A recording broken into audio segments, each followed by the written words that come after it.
सिर्फ अच्छा सोचो, पॉजिटिव सोचो, सब ठीक हो जाएगा। कहने बट से ऐसा थोड़ी हो होता जाएगा। नहीं है, इसका हाँ, उल्टा हो exactly. जाता है। पॉजिटिव वो सोचने की कोशिश कर रहा है और गिल्टी फील कर रहा है। तो अगर हमारे साथ नेगेटिव इमोशन ज़्यादा हो रहे हैं, हम वही चीज़ फील कर रहे हैं, पॉजिटिव इमोशंस फील ही नहीं कर पा रहे हैं, तो that means there is problem.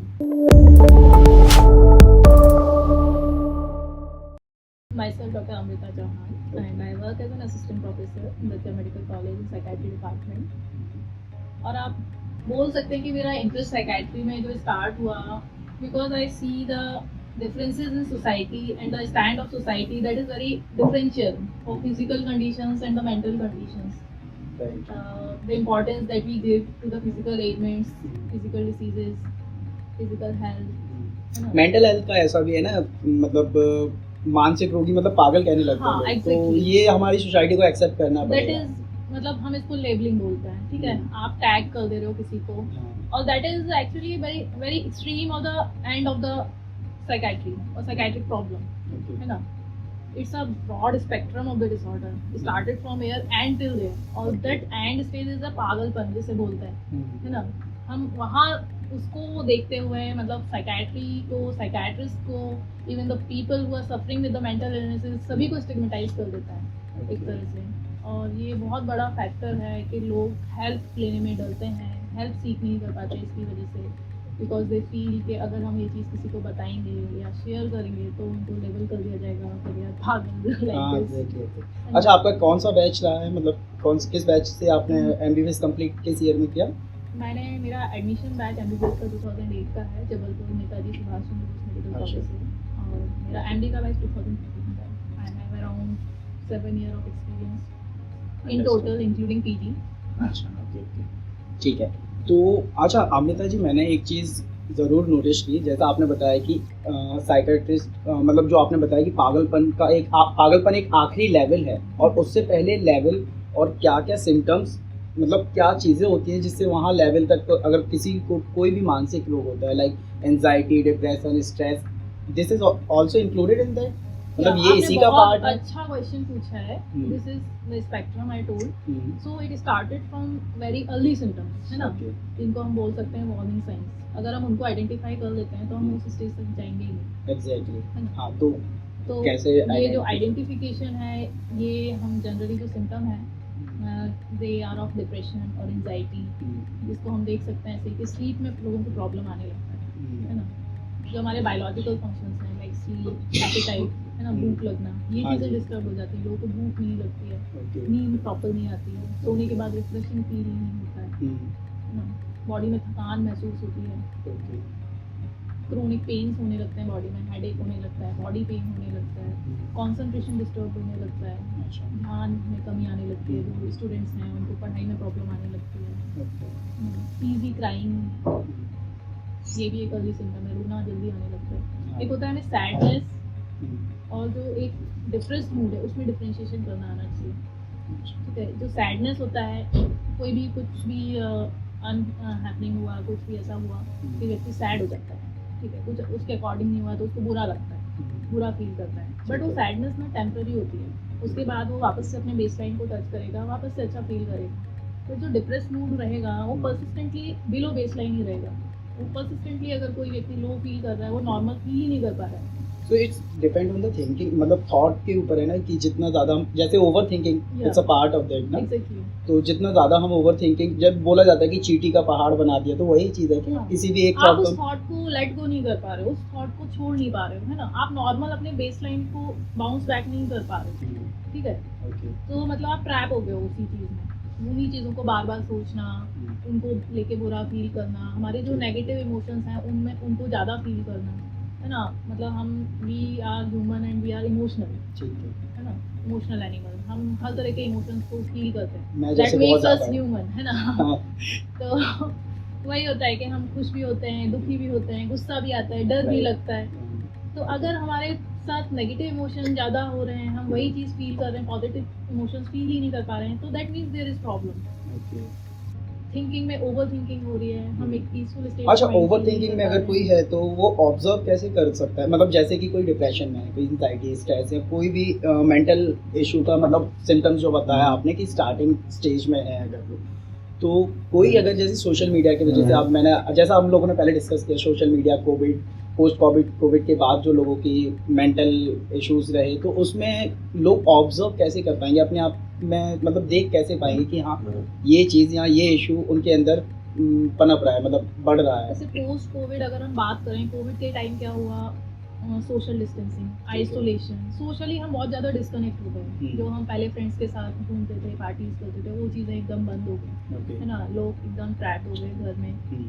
तो इसकी वजह से क्या हुआ, उनमें internet, mobile use, gaming, internet gaming, ये चीज़ें ज़्यादा उन्होंने अडॉप्ट कर ली, है ना। तभी तो अपना इससे वर्चुअल वर्ल्ड में मतलब अपना फ्रेंड सर्कल भी छूट गया, जैसे सोशली हम डिस्कनेक्ट हो गए, वर्चुअल वर्ल्ड में एंटर कर गए। तो एक ये बोलेंगे हम कि एक बिहेवियरल एडिक्शन या डिपेंडेंस हमें आफ्टर कोविड काफ़ी ज़्यादा देखने को मिला, है ना। इंटरनेट यूज़ काफ़ी सिग्निफिकेंटली बढ़ गया, जितना मोबाइल यूज़ इससे पहले कभी नहीं देखा गया। एग्जैक्टली ये तो है।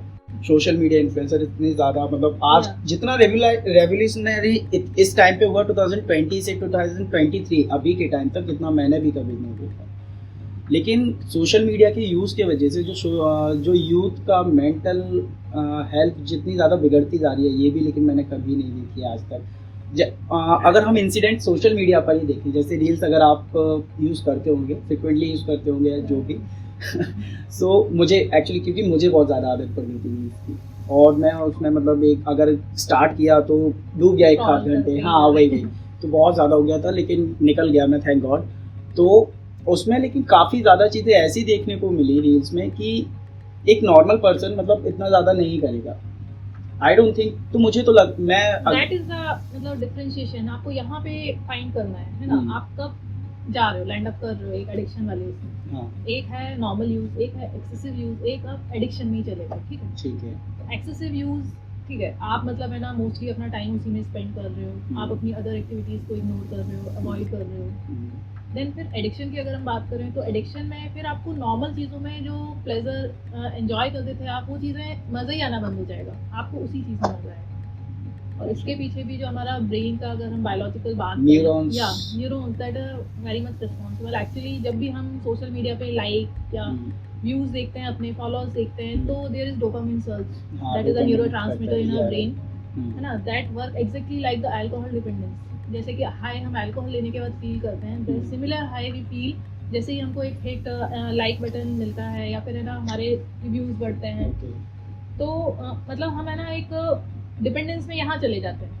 यहाँ क्या है, हमारा ब्रेन में न्यूरो वायरिंग चेंज हो जा रही है। जिन चीज़ों से हमें पहले सोशली लोगों से मिलने में मज़ा आ रहा था, फ्रेंड्स के साथ मस्ती करने में मज़ा आ रहा था, कोई भी जो हमारे टास्क होते हैं उनको कंप्लीट करके हमें अकम्पलिश्ड फील हो रहा था, हाँ आज मैंने ये किया, आई एम वेरी हैप्पी। अब उन चीज़ों में हमारा इंटरेस्ट ही खत्म हो गया है, मज़े ही नहीं आ रहे। क्यों? क्योंकि हमें यहाँ से डायरेक्ट वो किक मिल रही है, वो हिट यहाँ से मिल रही है सोशल मीडिया से। तो ये हो गया कि हमारा एक डिसइंटरेस्ट सा हो गया, हम बाहर कनेक्ट ही नहीं कर पा रहे, हम अपना ज़्यादातर टाइम पे सोशल मीडिया में दे रहे हैं, वही हमें अच्छा लग रहा है। तो ये आपका डिपेंडेंस हो गया, आप एडिक्ट हो गए अब इंटरनेट के। तो यहाँ आपको एक्शन लेने की नीड है। अच्छा तो ये क्या एक्शन आपको आइडेंटिफाई करना चाहिए। अंडरस्टैंड। अच्छा किसी ने आइडेंटिफाई भी कर लिया तो क्या एक्शंस आपकी सजेशन आपकी एडवाइस के हिसाब से क्या लोगों के लिए एडवाइस रहेगी जो कि वो एडवाइस लें, एक्शन लें और वो चीज़ से ओवरकम कर सकें? ठीक है, सजेशन यही है कि सबसे पहले आपको यूज डेफिनेटली कम करना पड़ेगा। वो तो खुद ही दैट इज योर विल करना पावर और पड़ेगा। Motivation you have to show कि आपको है ना उसका यूज टाइम कट करना पड़ेगा। आपको टाइम इतना रखना है, उससे ज़्यादा नहीं करना है। जो आप है ना यूजफुल एक्टिविटी, इंटरनेट के दोनों यूज है, एडवांटेज भी है, डिसएडवांटेज अभी हमने डिस्कस किया। तो आपको ठीक है कुछ रिसर्च या कुछ करना है उसके लिए आप यूज़ करिए। जो हम फालतू गेमिंग और इन चीज़ों के लिए यूज़ कर रहे हैं वो टाइम आप थोड़ा सा कट कीजिए। फिर मैंने अभी बताया आपको कि हम सोशल जो रियल वर्ल्ड है उससे डिस्कनेक्ट हो गए और वर्चुअल वर्ल्ड में एंटर हो गए, तो हमें वापस से कनेक्शन डेवलप करना पड़ेगा। मतलब अल्टीमेटली मोबाइल को कम यूज़ करके हम फ्रेंड्स से मिले, बाहर लोगों से मिले, बाहर जाकर अदर एक्टिविटीज। एक हार्मोन थ्योरी बताती हूँ, लाइक मैंने अभी इसमें बताया कि डोपामिन आपको सर्ज होता है जितना आप मोबाइल यूज करोगे। ठीक है। In similar way if we connect socially, अगर हम सोशली मिलते हैं तो भी हमारा एक बॉन्डिंग हार्मोन होता है जिसको ऑक्सीटोसिन बोलते हैं। ऑक्सीटोसिन या दैट रिलीजेस, ठीक है। वो आपको सोशल बॉन्डिंग कराएगा, कनेक्टेडनेस फील कराएगा, that also give you the pleasure, happiness. और ये डोपामिन आपको डिपेंडेंस दे रहा है, एडिक्शन दे रहा है, तो ये डिफरेंस आ जाता है। अच्छा डोपामिन एंड मैं भूल गया ऑक्सीटोसिन ऐसे और भी काफ़ी सारे न्यूरॉन्स और Yeah, उनका definitely. रिएक्शंस होते होंगे, तो आप 2-3 और जैसे एक साइड या सेरोटोनिन। हैप्पीनेस हार्मोन जिसको बोलते हैं, सेरोटोनिन आप बोल रहे हो, Yeah, that right. Is happiness hormone. Okay. Similarly, noradrenaline, that is responsible for attention, concentration, focus, that is important for the students. Or so that all things got affected with the internet addiction. And ये hormones का जो natural release है, mechanism है, वो इस तरह से है, like every activity we do in real world that has something to with the release of these hormones. ये हमारे ब्रेन में ये न्यूरोट्रांसमीटर रिलीज करते हैं जिनसे हमें अच्छा फील होता है. We feel accomplish, we feel happy, we feel satisfied. और हम अगर ये चीज़ें कम करके थोड़ा सा अपना फिजिकल एक्टिविटी कम कर लेते हैं या इस तरह से करते हैं, तो हमारा ब्रेन का जो बोलते हैं ना केमिकल लोचा हो रहा है, हाँ। वो यही है एग्जैक्टली. अच्छा, आप आए थे स्टार्टिंग में, आपने WHO के बारे में भी कुछ बताया था, तो मुझे उस टाइम तो कुछ समझ नहीं आया. मैंने इसलिए भी उस टाइम ज़्यादा डिस्कस नहीं किया क्योंकि हम पॉडकास्ट में रैंडमली आप उस बारे में मुझे बता पाएँ, तो आप उस बारे में बता सकते हैं. एक्चुअली अभी ये जो मंथ चल रहा है, ये world mental health day month या फिर इसको बोल सकते हैं, मतलब जो इनिशियल ये फर्स्ट वीक रहेगा, ये वर्ल्ड मेंटल हेल्थ वीक रहेगा. ठीक और है. 10 अक्टूबर को WHO ने डेजिग्नेट किया है कि हम world mental health day celebrate करेंगे. अच्छा, क्या होता है इसमें? तो ये इसलिए होता है, actually we gather together to fight against the stigma and discrimination related to the mental health issues. इसलिए ये बहुत इम्पॉर्टेंट है क्योंकि ये बहुत टैबू टॉपिक है, बहुत स्टिग्मेटाइज्ड है. है ना? लोग इसके बारे में ना तो बात करना चाहते हैं, हाँ. और इससे जो आप देख रहे हो रिसेंटली जो सुसाइड रेट्स बढ़े हैं, तो mental health issues after Covid कितना ड्रास्टिकली इंक्रीज हो गया है. Definitely policies and government higher authorities develop many policies and उनको लेके एक्शन भी लिया गया है, बट है ना, हम देख रहे हैं कि पैंडेमिक के बाद बहुत ज़्यादा मेंटल हेल्थ इश्यूज इंक्रीज हुए. तो अच्छा, इसको जैसे- ही हम सेलिब्रेट करने के लिए, एक अवेयरनेस लाने के लिए इसको world mental health day celebrate करते हैं. अच्छा, इसमें आपने कोई नया थीम बताया था इस बार, मतलब डिफरेंट ईयर्स पे डिफरेंट थीम्स या होता है, तो क्या है इस बार का? इस साल का जो थीम है वो है mental health is a universal right. Okay. मतलब हर किसी एवरी का- पर्सन हैज हाँ. Right to live with his freedom and Right. Dignity, but the people who are suffering from mental illness, वो उस राइट के साथ अपनी ज़िंदगी नहीं जी पाते हैं क्योंकि उनको नेग्लेक्ट कर दिया जाता है सोसाइटी में, एक तरफ फेंक दिया जाता है, निकाल दिया जाता है, इनह्यूमन ट्रीटमेंट किया जाता है उनके साथ, डिस्क्रिमिनेट किया जाता है उनको. आप देखोगे जितने भी जो ये हुसैन टेकरी हैं, अभी रतलाम का एक केस हुआ था, वहाँ 40 मेंटली इल पेशेंट को पुलिस ने रिकवर किया था, उनको चेन करके रखा हुआ था. है ना, इस तरह का ट्रीटमेंट आज भी हो रहा है इंडिया में. लाइक बालाजी, तिरुपति बालाजी. अच्छा, आपने एक चीज़ और बताया मुझे अमृता जी, जैसे आपने अभी बताया कि मेंटल हेल्थ की वजह से, जैसे अभी आपने बताया कि मर्डर हो रहे हैं, रेप हो रहे हैं, तो जैसे अभी उज्जैन केस आपने देखा होगा, उज्जैन केस हुआ, मणिपुर केस हुआ, तो जो भी मतलब किस लेवल पर मेंटल हेल्थ उनकी हिट कर जाती है जिस वजह से they can crime. That is actually psychopathy. Psychopath, this is the मतलब कैटेगरी. Criminal behaviour. अच्छा, मतलब ये कैटेगरीज होती हैं इसमें कि क्या होता है? कैटेगरीज नहीं बोल सकते, मतलब अगर हम मेंटल हेल्थ इश्यूज से के पर्सपेक्टिव से देखें या फिर पर्सनालिटी के हिसाब से देखें, तो ये जो क्रिमिनल पर्सनालिटीज होती हैं, एंटी सोशल पर्सनालिटीज होती हैं, जो कि इस तरह के एक्शन जनरली यही लोग करते हैं. और उसके बाद इनको ना तो कोई रिमोर्स होता है, कोई गिल्ट नहीं होता है उनके एक्शंस के लिए. अच्छा, ये लोग चेंज हो सकते हैं? या चेंज हो सकता है. हो सकते हैं, किस तरह?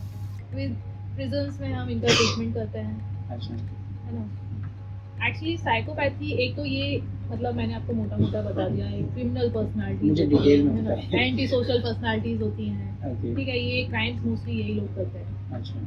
फिर दूसरा, जो मेंटल हेल्थ इश्यूज बढ़ रहे हैं, इससे क्या हो रहा है, हम इमोशनली नम होते जा रहे हैं, सेंसिटिविटी खत्म होती जा रही है ना. We can't feel the pain of other person. हमें उससे कोई फ़र्क ही नहीं पड़ रहा. हम अपने मोटिव्स और इंटरेस्ट के लिए हम किसी को भी किसी लेवल तक भी हार्म कर सकते हैं. तो ये रीजंस हैं, ये भी इंक्रीज मेंटल हेल्थ इश्यूज जो बढ़ रहे हैं इनकी वजह से आ रहे हैं. ओके. पोस्ट पैंडेमिक के बाद, कोविड के बाद, जैसा कि हमने पहले भी डिस्कस किया, तो अब स्ट्रेस और एंजाइटी एंड डिप्रेशन जो कि यंग यूथ में हम देख रहे हैं, तो स्ट्रेस कैसे आता है, मतलब इसकी इनिशियल स्टेज क्या होती है, पनपने की, इसकी बढ़ने की स्टेज क्या होती है, और कहाँ कैसे इंसान स्ट्रेस से डिप्रेशन तक पहुंच जाता है, और उसको अगर स्ट्रेस या एंजाइटी या डिप्रेशन किसी भी लेवल पर है, तो वो घर पर उस चीज़ को खुद ही सेल्फ ओवरकम उससे कर सकता है या उसको प्रोफेशनल प्रोफेशनल हेल्प की की कब नीड नीड होती है। ज़रूरत होगी। एग्जैक्टली। देखिए कोविड की अगर हम बात करें तो कोविड ने डायरेक्टली और इनडायरेक्टली हमारे ब्रेन को, माइंड को अफेक्ट किया है। कोविड में रोलर कोस्टर की तरह ऊपर नीचे या कर दिया। सिम्टम देखा था कि जिसमें loss of taste, loss of smell, हाँ। Smell taste, these are regulated by our nerves. Nerves का काम है ये स्मेल टेस्ट। तो ये डायरेक्ट प्रूफ है कि ये कोविड ने हमारे नर्व्स को अफेक्ट किया है, ब्रेन को अफेक्ट किया है। ठीक है। उसके बाद हमें सिग्निफिकेंट केसेस मिले हैं एंजाइटी डिप्रेशन के, एकदम से जो बढ़े हैं। दूसरा ये भी एक प्रूफ है। ठीक है। ठीक है।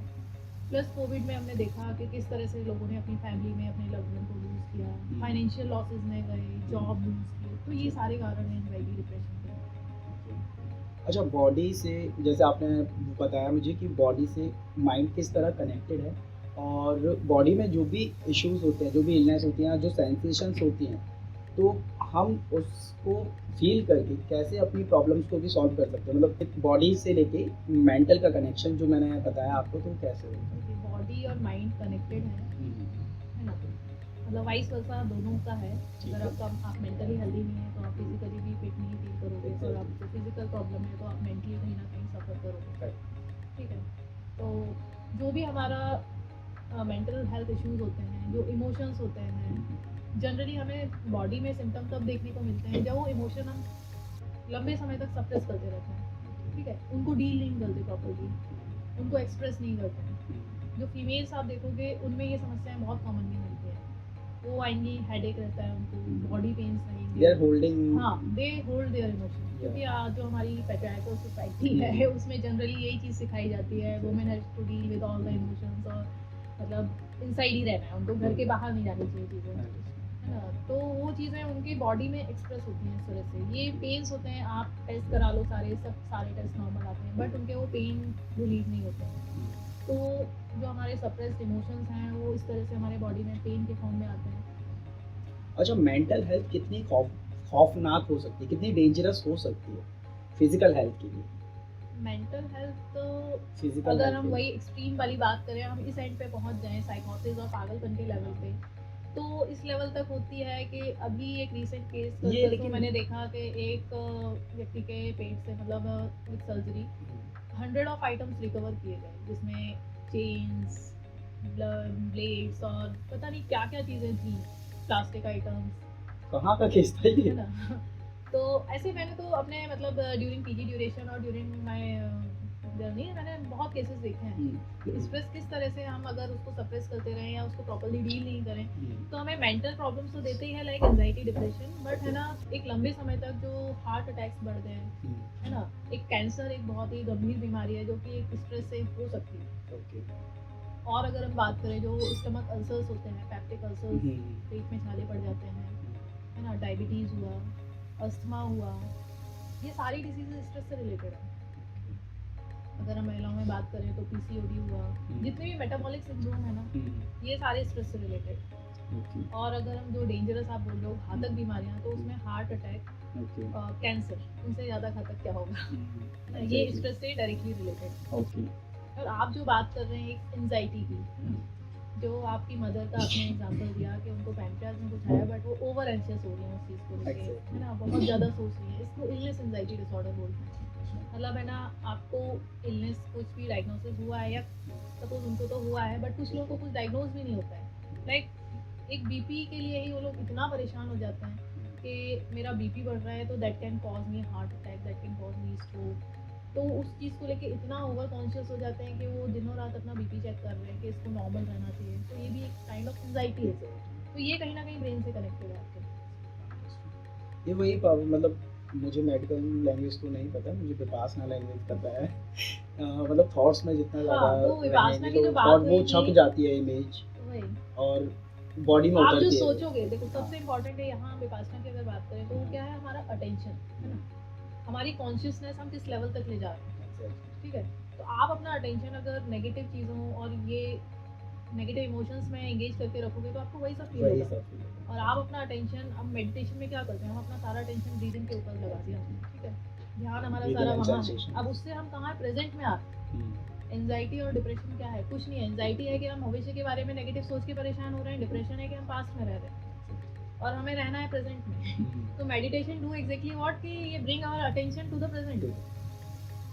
जैसे मैं अगर घर पे बोलूँ कि मम्मी मैं थोड़ा सा मतलब जा रहा हूँ विपासना, मैं विपासना का बोला भी था ना कि मुझे मेडिटेशन सीखनी है। मैं एक्चुअली मेडिटेशन घर पे भी पहले भी करता था, तो ऐसे ऐसे बताया कि 10 दिन का कोर्स है, मैं वहाँ जा रहा हूँ मेडिटेशन विपासना के लिए, वहाँ फ़ोन वगैरह जब तो जाएंगे वहाँ ध्यान सिखाते हैं। अच्छा पागल हो रहा है, पागलपन, चल डॉक्टर पे दिखवा देते तो हैं। ये बहुत बड़ा इश्यूज है। मतलब हमारे सबसे जो फर्स्ट अटैचमेंट फिगर है, हमारे पेरेंट्स ही उस चीज़ को सप्रेस कर देते हैं। हाँ। नहीं बेटा कुछ नहीं हुआ, तो Exactly. एकदम सब नॉर्मल है। जैसे आजकल अभी हम लोगों ने देखा है कि यूथ बहुत ज़्यादा एंसियस डिप्रेशन और स्ट्रेस से जूझ रहा है, तो क्या मेनली रीजन है? आपके पास फ्रिक्वेंटली जो पेशेंट्स आते होंगे तो आपने देखा होगा कि फ्रिक्वेंटली कैसे पेशेंट, मतलब क्या रीजंस होते हैं मेनली?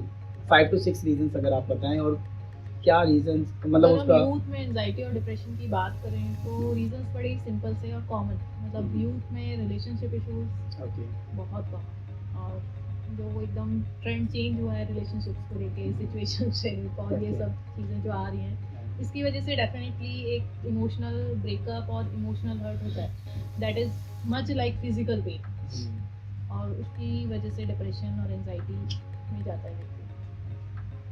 दूसरा स्टूडेंट्स लोग को ले लेते हैं हम, तो वहाँ एक academic stress, stress because of to form the career, ये कारण है कि एक स्टूडेंट जो पॉपुलेशन है वो सफ़र कर रही है कहीं ना कहीं because of less number of vacancies और competition in the government exams. तो इन सब चीज़ों की वजह से फाइट कर रही है। Comparison because of social media, हमने डिस्कस किया कि आफ्टर कोविड पैंडेमिक इस तरह से बिहेवियरल डिपेंडेंस हो रही है, इंटरनेट मोबाइल पर सोशल मीडिया का यूज़ बढ़ गया है। मतलब रैट रेस में सब लगे हुए हैं कि ये रील बना रहे हैं तो हमें भी बनाना है, जो हम देख रहे हैं ये अच्छे अच्छे फोटोज डाल रहे हैं तो हमें भी डालना है। हम क्या है, हमें जो दिख रहा है ना बस हम वो देख रहे हैं, बाकी बैक साइड जो रियल चीज़ है वो हम नहीं देख पाते हैं। सोशल मीडिया का ये रियल सबसे नेचर बड़ा, नहीं देख पा हाँ, रहे हैं ये चीज़ों सबसे का। बड़ा हार्म है, और हम उन चीज़ों को लेकर ही कंपेयर करने लगते हैं। क्या आपकी साइड से क्या एडवाइस है, क्या सजेशंस रहेंगे, क्या ऐसे तरीके हैं जिससे सोसाइटी यूथ को सपोर्ट कर सकते हैं? स्कूल, कॉलेजेस, कम्युनिटीज़ या सोसाइटीज़, फैमिलीज़, क्या चीज़ कर सकते हैं हम जिससे यूथ को सपोर्ट मिल सके? हम लोगों से भी, सोसाइटी से भी, स्कूल से भी, हर तरीके वही से। है कि ना, फर्स्ट हम अगर परेशान हैं तो हम सबसे पहले फैमिली को अप्रोच करते हैं। हमारे पेरेंट्स अगर फर्स्ट फिगर कि हम उनके पास जा सकते हैं और उनको हमें समझना चाहिए, है ना। एक अंडरस्टैंडिंग वाली जो बात आती है, जो एम्पैथी वाली बात आती है, एक डिफरेंस होता है सिंपैथी और एम्पैथी में। सिंपैथी अगर कोई परेशान है तो हाँ आप उसको जाके सपोर्ट शो कर रहे हो, यू फील पिटी और सॉरो ओवर हिज सिचुएशन। बाकी एम्पैथी मतलब you are putting your shoes, your foot in someone else shoes, है ना। आप मतलब उनकी एग्जैक्ट कंडीशन उनके पॉइंट ऑफ व्यू से जाके समझ पा रहे हो, है ना। जब ये वाली चीज़ आएगी तभी कोई मेंटल हेल्थ इश्यूज को सामने वाले के समझ पाएगा, है ना। हमें उसको थोड़ा सा नॉन जजमेंटली, हम जनरली क्या करते हैं, किसी को प्रॉब्लम हो रहा है तो उसको जज कर देते हैं, इसको तो ये तो डिप्रेस्ड है, ये तो ऐसा है, पागल है, ये तो बिना मतलब की टेंशन लेता है ना। एक लेबल कर दिया, टैग कर दिया, तो आगे से वो क्या हो गया, वो बंदा कनेक्ट ही नहीं कर पा रहा है आपसे, प्रॉब्लम शेयर ही नहीं करेगा। और शेयरिंग बहुत इंपॉर्टेंट होता है मेंटल हेल्थ। तो पेरेंट्स को या सोसाइटीज़ को क्या करना चाहिए इसके लिए? यही है कि हमें इन चीज़ों को समझना, अवेयरनेस जरूरी है, बजाय कि हम उनको सप्रेस करते रहते हैं, इग्नोर करते हैं, अवॉइड करते हैं, नहीं कुछ नहीं हुआ है, टॉक्सिक पॉजिटिविटी जिसको मैं बोलती हूँ कि बेटा कुछ भी नहीं है, सब पॉजिटिव है, सब बहुत अच्छा है ना। सिर्फ अच्छा अच्छा सोचो, पॉजिटिव सोचो, सब ठीक हो जाएगा। बट ऐसा होता नहीं है, इसका उल्टा हो जाता है। पॉजिटिव वो सोचने की कोशिश कर रहा है और गिल्टी फील कर रहा है कि मेरी मम्मा तो बोल रही है पॉजिटिव सोचने से सब अच्छा होता है, तुम जो सोच रहे हो वो गलत है, नेगेटिव है, तो वो खुद में और गिल्टी फील करके और डिप्रेस हो रहा है कि मैं जो सोच रहा हूँ ये गलत है ना। तो ये रीजंस हैं कि, है ना, ये चीज़ें सबको समझनी चाहिए। एकदम फैक्ट है कि एवरीवन सबसे पहले स्केयर्ड अबाउट सीकिंग हेल्प, कि मुझे साइकेट्रिस्ट के पास जाना पड़ेगा, तो इससे खतरनाक चीज़ कुछ नहीं हो सकती। तो ये सब बिकॉज ऑफ मिथ्स और स्टिग्मा जो कि हमारी सोसाइटीज़ ने ही दिया है हमें, है ना, कि साइकेट्रिक इलनेस बहुत ही डेंजरस होते हैं, उसमें व्यक्ति पागल हो जाता है, वो किसी को भी हार्म कर सकता है, ये इनक्योरेबल होती हैं, ये ठीक ही नहीं हो सकती, एक बार जिसको हो गया वो तो बर्बाद हो गया, है ना। तो ये सारी चीज़ें ये मिथ्स हैं, ऐसा है नहीं कि आप किसी को प्रॉब्लम है या साइकेट्रिक पेशेंट है आप उसके साथ रहोगे तो आप भी पागल हो जाओगे। अच्छा, ऐसा भी होता है क्या? ऐसा बोलते हैं लोग, मतलब साइकेट्रिस्ट के लिए इवन बोलते हैं कि साइकेट्रिस्ट लोग जनरली पेशेंट से डील करते हैं तो वो भी पेशेंट जैसे हो जाते हैं, है ना। तो ऐसा नहीं है, these are not that much infective. Obviously बात है कि आप इमोशन से डील कर रहे हो, है ना, तो एक थोड़ा सा इमोशनल इफेक्ट रहता है, बट ठीक है आप उसको मैनेज करना जानते हो। प्लस हम बात कर रहे थे मतलब इनक्योरेबिलिटी, ये सब मिथ्स हैं कि साइकेट्रिक डिसऑर्डर्स ठीक नहीं होते, एक बार जिसको हो गया उसको लाइफ टाइम सफ़र करना, तो ऐसा नहीं होता है। With proper diagnosis, with proper treatment they are curable, they are treatable, है ना। फिर जो इनके पीछे मिथ्स है कि ये या तो because of some black magic, जो हमारे पेरेंट्स जो हमारे घर वाले जनरली मानते हैं, अगर कुछ भी हुआ तो पूजा पाठ झाड़ फूट फेथ हीलिंग करवाना शुरू कर देते हैं, बट जबकि ऐसा नहीं है। बहुत सारे लोग सोचते हैं ये मेरे को मेरे पास्ट कर्मास का फल मिल रहा है, ये मैंने कुछ जरूर गलत किया होगा इसलिए ऐसा हो रहा है, तो ये सारी चीज़ें नहीं है ऐसा कुछ, है ना। ये सारे ब्रेन डिसऑर्डर हैं, ब्रेन में हमने न्यूरोट्रांसमीटर न्यूरोकेमिकल्स ये सब डिस्कस किए अभी, उनकी डेफिशिएंसी और उनकी प्रॉब्लम से होते हैं सब। तो ये सारे मिथ्स हैं, इसकी वजह से psychiatric problem, mental health problem को इतना स्टिग्मेटाइज कर दिया है कि लोग उनको बहुत ही बेकार सा मानते हैं कि ये अगर हो गई, मतलब लोग ऐसा बोलते हैं कि जो मेंटल हेल्थ प्रॉब्लम है उनको ये नहीं बोलेंगे कि they he has some mental illness, they tag them ये तो बहुत कमज़ोर है, ये तो वीक है, ये तो, है ना, डिस्क्रिमिनेट कर देते हैं, ही इज स्ट्रॉन्ग बनो, और ये चीज़ें नहीं है। इवन द मोस्ट स्ट्रॉन्गेस्ट और the intelligent people can have mental illness, तो ऐसा नहीं है। ये सारे मिथ्स हैं, ये सब स्टिग्मेटाइज करके रखा है, इसकी वजह से जो यूथ है वो हेजिटेट करता है प्रोफेशनल हेल्प सीख करने से, वो जो अंदर ही अंदर चीज़ें चलती रहती हैं, एक लंबे टाइम तक चलती रहती हैं, जिससे कंडीशन काफ़ी सीवियर हो जाती है, और उस स्टेज में जनरली जब लोग आते हैं तो उसका ट्रीटमेंट भी डिफिकल्ट हो जाता है, साइकेट्रिस्ट के हाथ में भी ज़्यादा चीज़ें नहीं रह जाती करने के लिए। तो अगर हम बात करें तो जो फॉरेन कंट्रीज़ हैं, यूएस है, यूरोप है, वहाँ अभी प्रिवेंटिव साइकेट्री का बहुत रोल है ना, मतलब किसी भी प्रॉब्लम को होने से पहले ही हम उसको प्रिवेंट कर पाते हैं, है ना।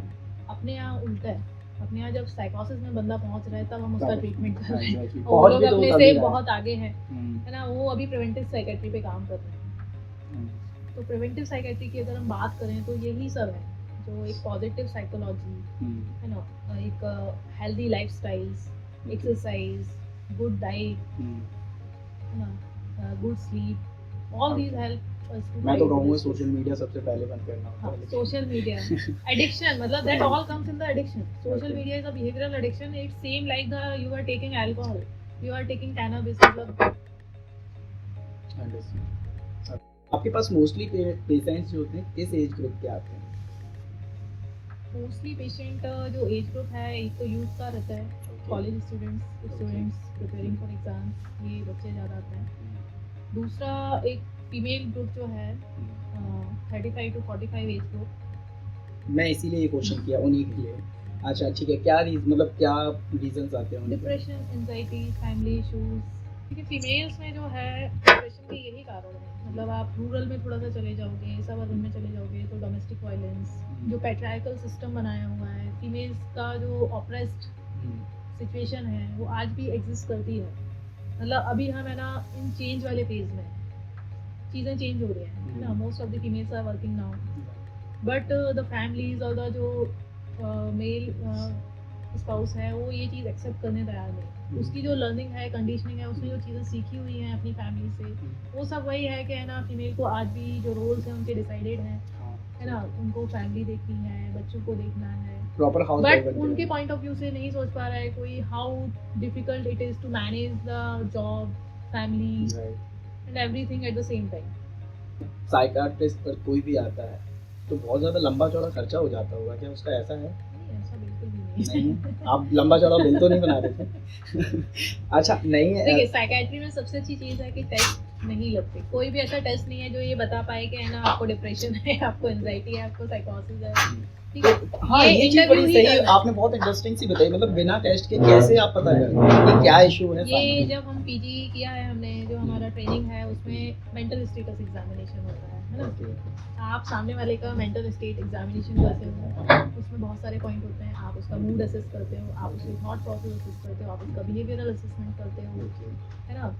उसका कॉग्निटिव प्रोसेस असेस करते हो कि उसका थिंकिंग, कॉग्निशन, अटेंशन, है ना, किस तरह से सोचता है वो। ये सारी चीज़ें आप उससे बात करके, कुछ स्किल्स होती हैं, पर्सनालिटी असेसमेंट करते हैं, जिससे आप बता सकते हो कि ये आपका एक पर्टिकुलर पर्सनालिटी टाइप है ना, इसके ये स्ट्रेंथ है, ये नेगेटिव पॉइंट है, you can work more on your strength, है ना। जबकि जनरली लोग नेगेटिव चीज़ों से परेशान होते रहते हैं, उन चीज़ों से ओवरकम नहीं कर पाते हैं।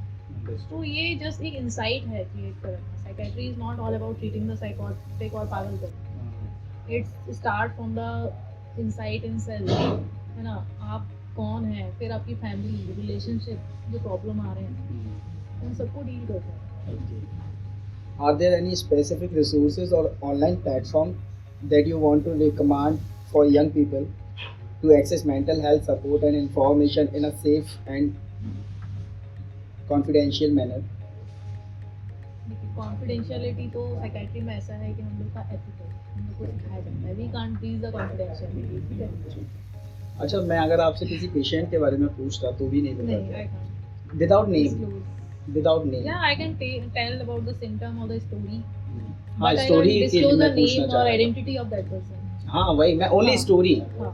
ओके, उसके बारे में अपन आगे आते हैं, पहले आप यहाँ इसको कंटिन्यू कर सकते तो हैं। जो ऑनलाइन प्लेटफॉर्म की आप बात कर रहे हो, ऐसे बहुत सारे प्लेटफॉर्म है। अभी तो है ना, आफ्टर कोविड साइकेट्रिक प्रॉब्लम्स इतने ज़्यादा बढ़ चुके थे कि गवर्नमेंट ने टेली कंसल्टेशन स्टार्ट किया था कि आप है ना कहीं भी हैं, आउट रीच में हैं, ठीक है, आप टेली कंसल्टेशन पे कंसल्टेशन प्रोवाइड करवा सकते हैं पेशेंट को। फिर एक बहुत अच्छा इनिशिएटिव अभी शुरू हुआ है, टेलीमानस करके। टेलीमानस? टेलीमानस, टेलीमानस ये क्या है? तो ये भी एक ऑनलाइन कंसल्टेशन प्लेटफॉर्म ही है, जहाँ पर अगर हम मध्य प्रदेश की बात करें तो इसमें Gwalior mental hospital, Indore mental hospital, AIIMS Bhopal, ये 3-4 प्लेटफॉर्म रखे गए हैं, जहाँ पर आप, इसका एक टोल फ्री नंबर है, अराउंड 14466 कुछ है, जो आपको ऑनलाइन भी मिल सकता है। और ये जस्ट एक गाइडिंग प्लेटफॉर्म है, यहाँ ये लोग ट्रीटमेंट नहीं करते हैं। आपको कोई भी मेंटल हेल्थ इशू है 24/7 अवेलेबल रहता है वहाँ, काउंसलर, डॉक्टर्स, तो आप उनको कंसल्ट कर सकते हो, आपके जो भी इश्यूज हैं उनसे डिस्कस कर सकते हो, they will guide you proper. That's perfect. हाँ, तो ये भी आफ्टर कोविड ये सारे इनिशिएटिव गवर्नमेंट लेकर आई है, ये बहुत ही अच्छा है। बाकी suicide helpline number and online काफ़ी हेल्पलाइन अवेलेबल हैं। कुछ डिफरेंट स्टोरीज हो आपके पास पेशेंट्स की जो आप बताना चाहें? साइकेट्री के हर पेशेंट अच्छा। की यूनिक सी होती है। ठीक है, तो 3 स्टोरीज मैं आपसे जानना चाहूँगा। एक यूथ की जो सोशल मीडिया से रिलेटेड हो अगर, ठीक है।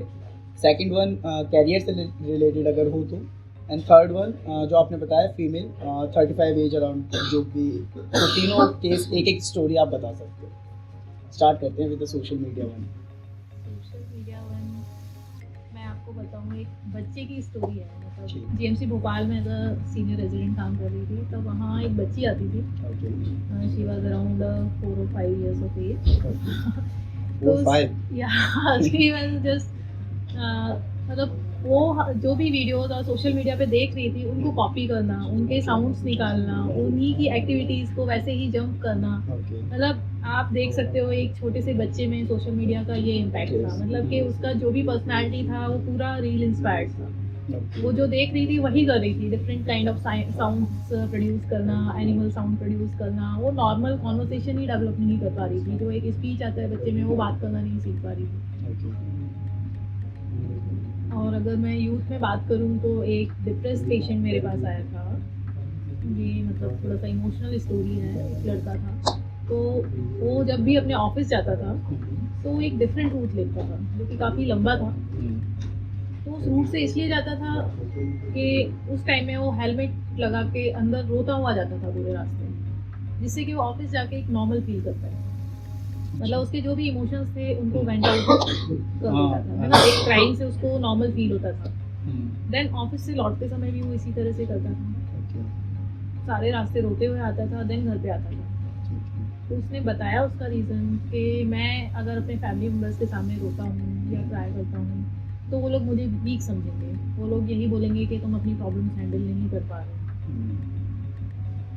तो ये एक बड़ा यूनिक फेस था हाँ, डिप्रेशन ये का। वही चीज़ आगे जो अपने डिस्कस किया, हाँ। फैमिली सपोर्ट नहीं है इस फैमिली चीज़ में। सपोर्ट नहीं है, आप अपने इमोशन सप्रेस करते रहते हो। और ये अगर हम लड़कों की बात करें तो ये बड़ा मतलब हमारी सोसाइटी में लड़कों को सिखाया ऐसे जाता है, उनको बड़ा ही इस तरह से किया जाता है कि you are very strong, you हम आर लड़के हैं ना साहब, मैन, हमारे साथ ऐसा ही होता है। आप रो नहीं सकते। तो ये चीज़ें बहुत कुछ गलत चीज़ें हैं जो हमें सिखाई गई हैं। ऐसा बिल्कुल नहीं है, लड़के भी रो सकते हैं, उनको भी वही इमोशंस होते हैं जो कि एक लड़की को होते हैं, है ना। ओके। अगर हम एक फीमेल की केस की बात करें तो एक साइकोटिक केस मुझे याद है। एक फीमेल एडमिट हुई थी जिसने बोलते हैं एक डिल्यूजन ऑफ, जिसमें आपको एक आपके सुपीरियर से delusion of erotomania, you fall in love with the someone who is superior to you, like celebrity. Okay. So he fell in love with the Virat Kohli and she lives in that delusion कि Virat Kohli also loves him और उसको उसी तरह की आवाज़ें आती थी, कान में आवाज़ें सुनाई पड़ती थी, उनकी बातचीत होती थी। और अगर उसके सामने विराट कोहली की कोई भी नॉर्मल बात कर देता था तो she got very jealous about that. इससे रिलेटेड एक क्वेश्चन मेरे माइंड में आया है, भगवान के ऊपर है, मैं करना चाहूँगा अगर आप मुझे अलाउ करें तो। जैसे बोलते हैं, जैसे आपने बोला ना कि उसको विराट कोहली की आवाज़ें आती थी, तो जैसे बोला जाता है कि हम लोग ठाकुर साहब को, मतलब जो किशन जी हैं छोटे, तो उनको पालते हैं स्टार्टिंग से, तो बोला जाता है कि बहुत डीप लव जो भी लेडीज़ वगैरह करते हैं उनकी केयर करते हैं, पालते हैं उन्हें। तो उनको मतलब उनकी आवाज़ आती है, बोलते हैं। जैसे मेरे बगल में ही का, मतलब मेरे पड़ोसी का केस है, तो उन्होंने बताया कि जो दादी जी थी एक वहाँ पे उनके घर में बैठे हुए थे वो, तो वही उन्हीं की वो बहुत ज़्यादा केयर करती थी, क्योंकि उनका मतलब कोई लड़के को कोई लड़की वगैरह कोई नहीं थी, तो वो उसको बहुत ज़्यादा मतलब केयर करते थे।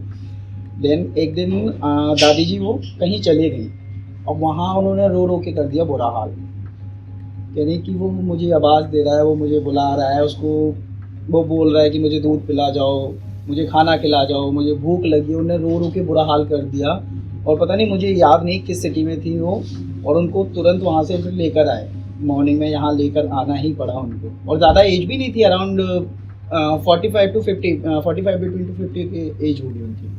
तो ऐसा देखिए, अगर है ना मतलब नॉर्मल ये चीज़ स्पिरिचुअलिटी के पॉइंट ऑफ व्यू से अगर हम देखें तो अगर कोई इतना डिवोटेड है, डेडिकेटेड है ना, भक्ति कर रहा है ठाकुर जी की, तो ठीक है, वो एक अलग ही स्टेट में हो सकता है, एक ब्लिस जिसको बोलते हैं, उसको अलग ही यूफोरिया फील हो रहा होगा, है ना। यूफोरिया मतलब एक एक्सॉल्टेड स्टेट ऑफ माइंड, एक हाई, आप अलग ही वर्ल्ड में हो, आपको नॉर्मल चीज़ें अफेक्ट ही नहीं करती, आप भगवान की दुनिया में हो, अच्छा, है ना, आप उसी में आपको अच्छा लग रहा है, ठीक है। तो वो सब चीज़ें फील हो सकता है उनको हो रही है अगर हम स्पिरिचुअल पॉइंट ऑफ व्यू से देखें। बट आवाज़ें आना, है ना, ये बिल्कुल नॉर्मल नहीं है। अगर वो कहीं उनसे दूर गई, फिर उनको उनकी आवाज़ें सुनाई दे रही हैं, वो उनको बुला रहे हैं, तो ये मतलब उनको हेलुसिनेशन हो रहा है। अगर सिर्फ ये थॉट लेवल पे है कि हाँ उनको अच्छा नहीं लग रहा है वहाँ क्योंकि वो उनकी भक्ति नहीं कर पा रही हैं, तो ये एक डिफरेंट केस हो सकता है। बट उनको आवाज़ें आ रही हैं तो डेफिनेटली, और ऐसा बहुत देखा जाता है कि है ना, जो लोग बहुत ज़्यादा पूजा पाठ करने लग जाते हैं, बाकी चीज़ें छोड़ ही देते हैं, तो कहीं ना कहीं वो साइकोसिस आ जाता है ना। हाँ, समझ गया। एडोलेसेंट एज ग्रुप पे लड़का था 18-19 साल का, उसने अपने पेरेंट्स का, मदर फादर दोनों का मर्डर कर दिया because of PUBG. He was addicted to PUBG. ये अभी बहुत ही रिसेंट केस है। अच्छा, 2-3 महीने पुरानी है। मतलब आपका पेशेंट नहीं, मतलब काफी हाईलाइट हुआ था। तो he was addicted that much to the PUBG game कि उसने इस तरह से, उसके पेरेंट्स उसको रोकते थे, और पेरेंट्स को, हाँ मेरा यही क्वेश्चन था कि पेरेंट्स को क्या इनिशिएटिव। तो आप बहुत देखोगे, मतलब जो एडोलेसेंट और ये जो यूथ ग्रुप है जो कि गेमिंग डिसऑर्डर के लिए एडिक्टेड है ना, इंटरनेट गेमिंग और ऑनलाइन एडिक्शन, तो उसमें है ना सुसाइड रेट बहुत ज़्यादा है। अगर उनके पेरेंट्स उनको रोकते हैं, रिस्ट्रिक्ट करते हैं, तो या तो वो उनके अगेंस्ट वायलेंट होते हैं, मारपीट करते हैं, घर से भाग जाते हैं, या फिर सुसाइड अटेम्प्ट कर देते हैं। बिकॉज आप उनको मोबाइल देना बंद कर देते हो तो then they go into the depression. तो पेरेंट्स को स्टार्टिंग से ही क्या, मतलब क्या गुड पेरेंटिंग करनी चाहिए, क्या करना चाहिए उनको, जिससे Good सोशल parenting मीडिया ये से है या कि आप किसी भी चीज़ monitor से कर उनकी रहे हो। स्टार्टिंग से ही मेंटल हेल्थ को अफेक्ट ना हो, और आई वुड से कि स्टार्टिंग से ही वो उस चीज़ को प्रोटेक्ट करते हुए चलें, तो क्या किस तरह कर सकते हैं आपके हिसाब सबसे से? इम्पोर्टेंट तो टाइमिंग है, आपका बच्चा कितना टाइम स्पेंड कर रहा है सोशल मीडिया पे, ये चीज़ आप मॉनिटर करिए। फिर उसका कंटेंट क्या देख रहा है ओके। ना, किस तरह की एक्टिविटीज़ में इन्वॉल्व है, क्योंकि अपना एडोलेसेंट और यूथ है, ये पोर्नोग्राफी, सेक्सुअल कंटेंट, ये चीज़ें बहुत ज़्यादा देखता है ना, तो ये भी काइंड ऑफ एडिक्शन है, ठीक है। फिर इसमें सोशल मीडिया को किस तरह से यूज़ कर रहा है वो, ये सब चीज़ें आपको देखना है। So, how can young people coping with stress, anxiety, and depression? And what are some tips and effective strategies and resources that they can use? You ask me कि how to cope with stress और anxiety. तो अगर हम stress की बात करें तो stress is the excessive burden और डिमांड ईदर फिजिकली और mentally that exceed our coping capacity, मतलब जो कि हमारी कोपिंग कैपेसिटीज़ को एक्सीड कर रहा है, उतना हम प्रेशर ले रहे हैं, तो that is stress for us.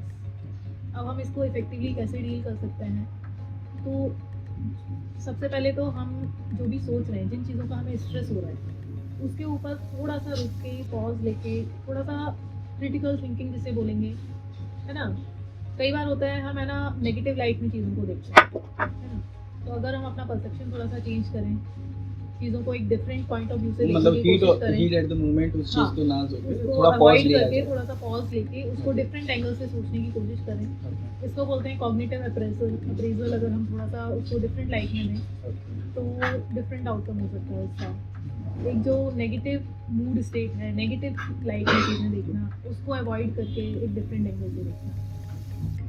फिर अगर हम बात करें तो जो होता है ग्रैटिट्यूड प्रैक्टिस करना, है ना, अपनी ब्लेसिंग्स काउंट करना, जिन्हें हम भूल जाते हैं क्योंकि हमारा माइंड का टेंडेंसी है कि वो नेगेटिव पर ज़्यादा फोकस करता है और पॉजिटिव चीज़ें नहीं ध्यान देता। तो यहाँ हम क्या कर रहे हैं, अपने माइंड को ट्रेन कर रहे हैं to think about the positive things in our life. और ये अगर हम प्रैक्टिस करते हैं तो जो हम बोलते हैं ना कि ओवर थिंक कर रहे हैं, नेगेटिव थिंक कर रहे हैं, तो यहाँ से इस प्रैक्टिस से हमें एक पॉजिटिव थिंकिंग की आदत पड़ती है।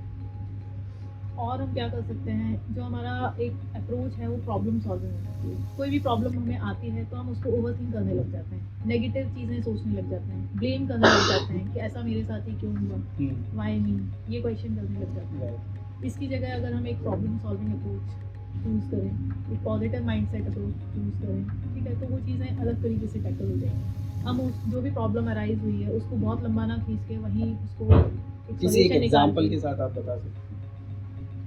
देखिए, लाइक अगर हम रिलेशनशिप इश्यूज या ब्रेकअप की बात कर रहे हैं, ठीक है, तो हम क्या है, एक इमोशनल स्टेट में चले जाते हैं, ठीक है, हमें बुरा फील हो रहा है, हम उस एक इमोशनल स्टेट में ट्रैप हो गए, ठीक है, हम दिमाग से सोच ही नहीं पाते, मतलब हमें दिमाग में है ही नहीं कि हम इस चीज़ का सोल्यूशन भी हो सकता है, ठीक है।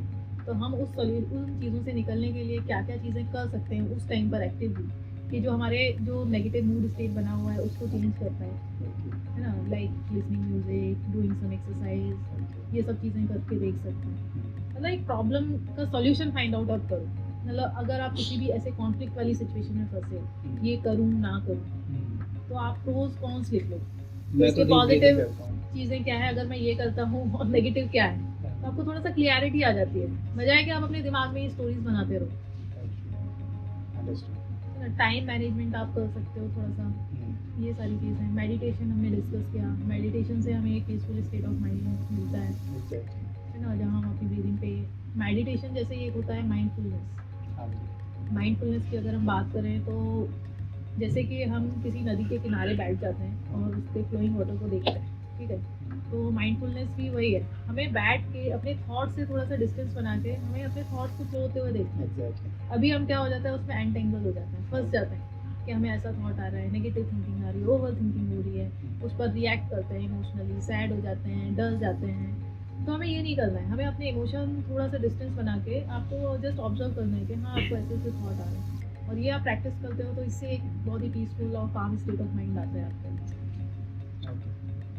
देन अगर हम और बात करें तो रिलैक्सेशन प्रैक्टिसेस होती हैं, जिसमें प्रोग्रेसिव मसल रिलैक्सेशन, शवासन होता है, जहाँ पे जनरली अभी हमने बॉडी और माइंड की बात की, तो जो माइंड और बॉडी कनेक्टेड होते हैं उससे क्या होता है, हम क्रोनिक स्ट्रेस ले रहे हैं अपने माइंड में, तो स्ट्रेस हमारे बॉडी में ट्रांसमिट होता है, जिससे हमारी मसल टेंस हो जाती है, जिससे हमें हेडेक, बॉडी पेन्स ये सब होने लगता है। तो जो हम प्रोग्रेसिव मसल रिलैक्सेशन या रिलैक्सेशन टेक्निक्स में जो कर रहे हैं वो यही कर रहे हैं एक्चुअली, जो हम अपनी बॉडी में जो हमारे टेंशन आ गया उसको रिलीज़ कर रहे हैं, है ना। हम वहाँ इसका भी एक प्रोसीजर होता है पूरा, वो डिटेल में मैं इतना डिस्कस नहीं कर सकती, बट बाकी यही है कि हम रिलैक्स कर रहे हैं उसको, है ना। बाकी हम एक्सरसाइज, रनिंग, कार्डियो, ये वर्कआउट सब, कार्डियो है ना। इससे भी हमारे ब्रेन में जो गुड हार्मोन्स हैं वो रिलीज़ होते हैं, एंडोर्फिन्स रिलीज़ होते हैं, जो कि हमें एक हैप्पी स्टेट ऑफ माइंड में रखते हैं। एक अच्छी स्लीप बहुत ज़रूरी है, रिफ्रेशिंग स्लीप ज़रूरी है, जो कि आपके माइंड को एक स्टेबिलिटी देती है। एक अच्छी डाइट ज़रूरी है ड्यूरिंग स्ट्रेस, जो हमारे इंपॉर्टेंट मिनरल्स हैं, वाइटामिन्स हैं, उनकी डेफिशिएंसी अगर रहेगी तो वो ऑटोमेटिकली आपको स्ट्रेस वाली स्टेट में डाल देगी बॉडी को, माइंड को। तो वो एक सफिशिएंट अमाउंट में रहेगा आपकी बॉडी में, तो you can easily cope with the stress. तो ये सारी चीज़ें हैं जो हम कर सकते हैं। सोशल कनेक्टेडनेस वो बहुत ज़रूरी है, शेयरिंग, आप बात कर सकते हो। और अगर हम थोड़ा सा डीप में जाएं तो जो प्रॉब्लम्स आते हैं जनरली, जो मेंटल हेल्थ इश्यूज आते हैं, वो आता है कि एक तो लोगों को सेल्फ एस्टीम प्रॉब्लम होता है। हम अपने आप को परसीव कैसे करते हैं, जो लोग हमें फील करा रहे हैं, जो लोग हमारी वैल्यू कर रहे हैं, उसके अकॉर्डिंग हम अपने आप को देखते हैं कि I am useful, I am that much useful to my friend, to my family, to society. उसके अकॉर्डिंग अपनी वर्थ को वे करते हैं, ठीक है। बट अगर हमें कोई बुरा फील करा के चला गया तो हम सैड हो जाते हैं, we feel pity over us. तो ये ना करके हमें एक जो सेल्फ लव है, हमें जो अपनी एक सेल्फ इस्टीम है, वो एक स्ट्रॉन्ग रखनी चाहिए, खुद को लेके हमें पता होना चाहिए हु एम आई, है ना। तो ये चीज़ें आपको थोड़ा मेंटली स्ट्रॉन्ग बनाती हैं। एक रेजिलियंस की अगर हम बात करें कि अगर हम स्ट्रेस में जाते हैं तो कुछ लोग डिप्रेशन में, एंजाइटी में क्यों चले जाते हैं, कुछ लोग ईजिली कोप कर जाते हैं। तो रेजिलियंस यही है कि how easily you bounce back to the normal situation, है ना। आप कितना इजीली चीज़ों को छोड़ पाते हो, उनको पकड़ के नहीं रखना है। कोपिंग की बात कर रहे हैं तो इन चीज़ों को हम जनरली माइल्ड डिप्रेशन जो होता है उसमें दवाइयाँ नहीं देते हैं। वहाँ हम पेशेंट को यही बताते हैं, जो आप लाइफस्टाइल चेंज करो, है ना, अच्छा सोचो, अच्छी डाइट रखो, ये सारी चीज़ें बताते हैं, स्लीप हाइजीन।